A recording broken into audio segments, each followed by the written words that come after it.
Dr. Sina Pilar, Dr. Liscanes,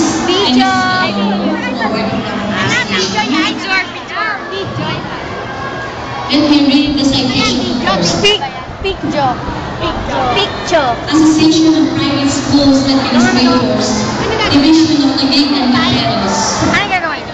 awards this flag of appreciation to Honorable Maria Del Carmen L. Cayetano, represented by Mr. Marco Evangelista, being the guest of honor of absent of God and opening ceremony held on October 2, 2010 at Cornerstone Wellness Gym, Barangay Zone 2, Signal Village, Taguig City.